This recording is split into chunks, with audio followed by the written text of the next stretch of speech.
بزرگان محترم اور عزیز میرے دینی بھائیوں، اس آیت کریمہ میں اللہ تعالیٰ نے فرمایا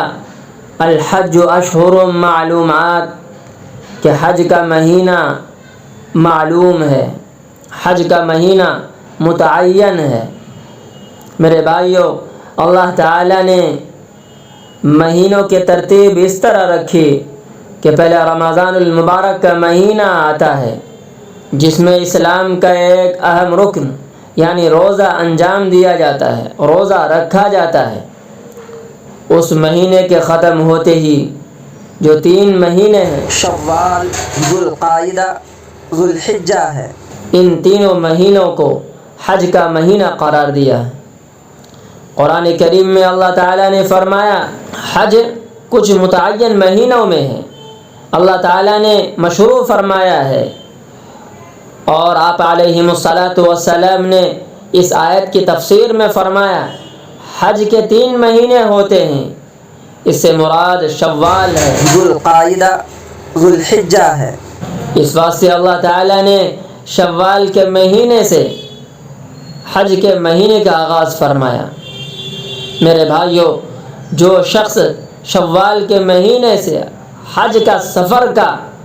ارادہ کرتا ہے اس کا سفر حج کا سفر شمار ہوگا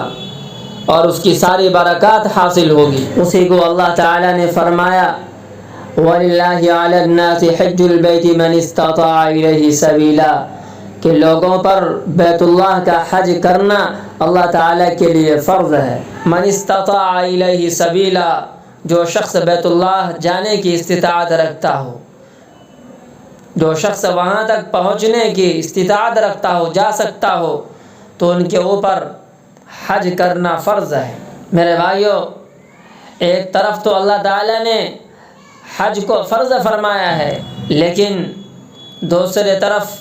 دوسرے حقوق کو نظر انداز نہیں کیا ہے، بلکہ فرمایا کہ جو ان کو اہل و عیال ہے، جو حج کے لیے نکل رہے ہیں، اپنے اہل و عیال کو جو چھوڑ کے جا رہے ہیں ان کے اخراجات بھی ان کے ذمے ہیں، اور جتنے دن وہاں قیام کریں گے، ٹھہریں گے،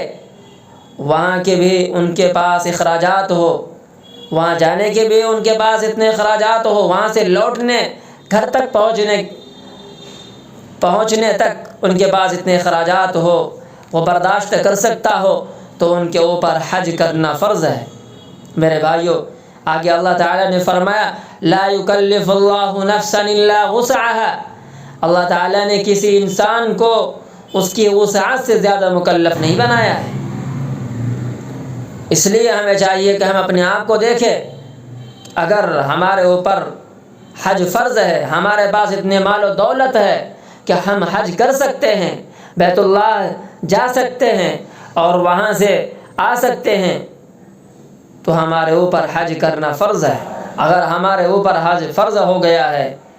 تو ہم اس کا ارادہ کریں اور وہاں جانے کی بھرپور کوشش کریں۔ اللہ تعالی ہمیں عمل کی توفیق عطا فرمائے۔